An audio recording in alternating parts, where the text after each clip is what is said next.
반갑습니다. 여러분들의 상향 지원을 도와주는 상범이라고 합니다. 오늘 저는 자율, 진로, 세특, 행특, 생기부 작성 꿀팁에 대해서 말씀드리도록 하겠습니다. 총 4가지입니다. 첫 번째, 독서를 기록하십시오. 이러면 이렇게 말씀을 하실 겁니다. 지금 평가 항목에서 독서가 없어졌지 않았나요? 아니요. 독서 목록을 생기부에 쓰는 칸이 없어진 것이지 교육부에서 독서를 금지하고 그거를 기록하는 것을 금지한 것이 아닙니다. 사실 독서 항목이 없어졌다고 해서 지금 학생들 독서 다 등한시하고 있을 겁니다. 그 상황에 독서를 여러분들은 쓰십시오. 그러면 진짜 진정으로 이 학생이 지적 호기심이 있고 이 분야에 관심이 있구나 라는 거를 느낄 수가 있게 해줍니다. 세특에 특히 많이 활용할 수 있을 겁니다. 어떤 활동에 동기가 되었다거나 아니면은 뭐에 대해서 의문이 느껴서 그 책을 읽었다거나 하는 결과물로서도 쓸 수가 있고요.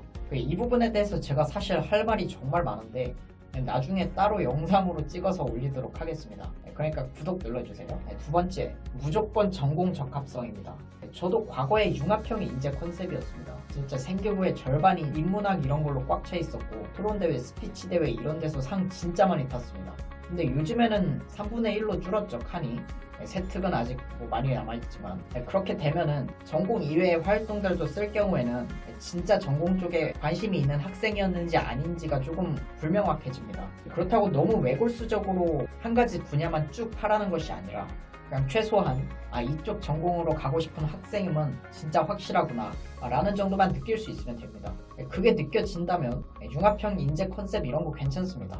세 번째, 무조건 일관성입니다. 세 번째, 네 번째 진짜 중요합니다. 뭐라고요? 무조건 일관성. 아까 독서 말씀드렸죠. 그 논문, 기사 이거를 어떤 활동을 한 것에 대한 동기로 쓰거나 아니면 어떤 활동을 하고 난 이후에 추가적으로 이런 학습을 했다라는 느낌으로 쓰셔도 되고요. 이런 식으로 계속해서 활동들이 연계를 이루고 그 학생을 나타내는 키워드들이 반복이 된다면 진짜로 그런 우수성을 가지고 있는 학생이구나 라는 걸 느낄 수가 있습니다.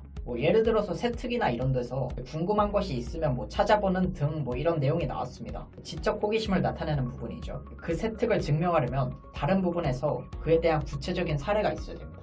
예를 들어서 물리 세특에 아인슈타인의 상대성 이론에 대해서 배우고 아인슈타인과 뉴턴의 대화라는 책을 읽음으로써 독후감을 작성을 했다 이런 내용이 있으면 좋고요. 국어 세특 이런 데서도 지문을 읽으면서 호기심이 생기는 분야가 있으면 그에 대해서 책이나 논문을 찾아보는 등 어쩌고 저쩌고 호기심을 해결하기 위한 집요함이 뛰어남 이런 내용이 있으면 좋겠죠. 그리고 이제 아까 독후감을 작성했다고 말씀을 드렸지 않았습니까? 그럼 이제 수상에 교내 독후감 대회 금상이 있다거나 하면은 훨씬 더 신뢰가 되는 생기부가 되는 것입니다. 그리고 네 번째, 무조건 구체적으로입니다. 예를 들어 볼게요. 발표도 매우 잘 하여서 발전 가능성이 보이는 학생임 이런 생기부가 있다고 쳐봅시다. 그런데 여기서 뛰어난 우수성이 어떤 게 있죠?